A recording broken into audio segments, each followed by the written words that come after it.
صحیح ده در وکما بس لږ دغه را سره راغلی دی یو لس کباب خو پارسل راکړه. ښه یو لس کباب پارسل کا دا ولې جی 100 روپۍ شوې.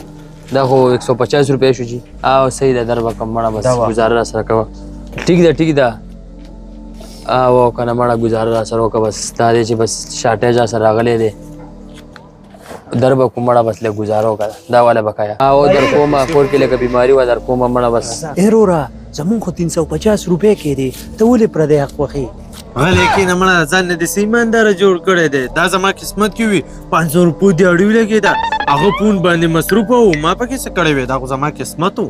ګوره مونږ خپل روزګار کوو او ښه پیسې الله راکوي او دا مناسبه نه ده چې مونږ پردی حق ووخو چې ځان نه دومره ښه سړی جوړې دلته کې ودرېږه او زه درنه لاړم. یاره ګوره دا غریب سړی دی او مونږ له خو الله ښه روزګار هم روان دی او زه ورځم د جب نه ولا ورکوم هغه غریب به یا 500 ګټي او یا به نه ګټي او مونږ ترې کړي دي 500 روپۍ ووالې خو ورځم او د خپله ژبه ولا ورکوم. ای بھائی جی زما هغه ملګري وختي ستا نه کباب واغسته خو زمونږ 350 روپۍ کې دی تا په غلطۍ کې 850 روپۍ ورکړي خو تا مونږ له 500 زیاتې راکړي. اوهو ما تا قرضدار رینګ کړو او په ما ډېره غټه پریشاني وه قرض رانه وختو نو به د پریشانۍ د وجې تاله ما زیاتې درکې بس زه پوه نه شوم په ځان. بھائی زه دا نه غواړم چې زه ستا حق وخورم خو ته پریشانه کېږه ما دا وله ستا 500 روپۍ.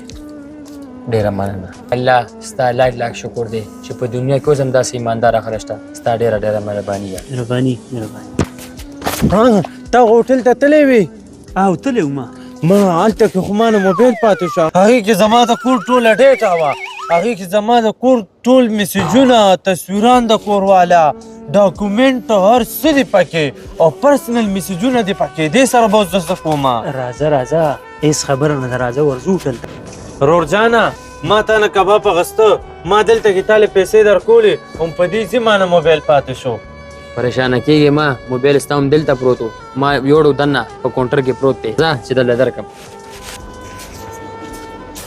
دا ولې روجانه ستاسو موبایل دی ودرېدو دومره ایمانداره دی ښه وروره ستا ډېره مهرباني چې تا ما له خپل موبایل واپس راکړو.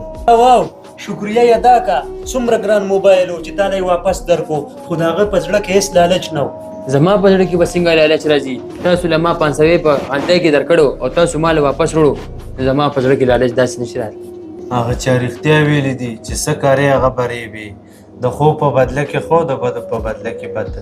که زمونږ په زړه کې لالچ راغلی وی او دا 500 روپۍ مونږ دله نه وي ورکړی کیدای شي د ده په زړه کې هم لالچ راغلی وي او دا قیمتي موبایل یې واپس مونږ له نه و راکړی. څه ده ما غلطي وکړه ښه دی چې تا راله په ټایم پوه او سبق راکړو چې پوه دې کوم.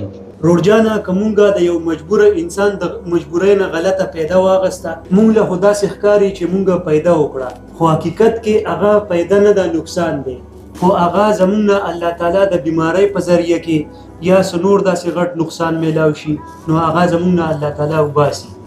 نو اکثر انسان په لالچ کې راشي او خپل نقصان وکړي. هرس مه کوئ که یو انسان له الله تعالی ډېرې پیسې ورکوي نو هغه به د هغه په نصیب کې وي. زمونږ په نصیب کې چې کم رزق وي هغه الله تعالی مونږ ته را رسوي. ملګري مونږ له اجازت راکړه مونږ ځو. صحیح زمونږ ویډیو هم خوښه شوي ملګرو نو لایک هم کوئ شیر هم کوئ او کمنټس به ښه ضرور وکړئ. والسلام.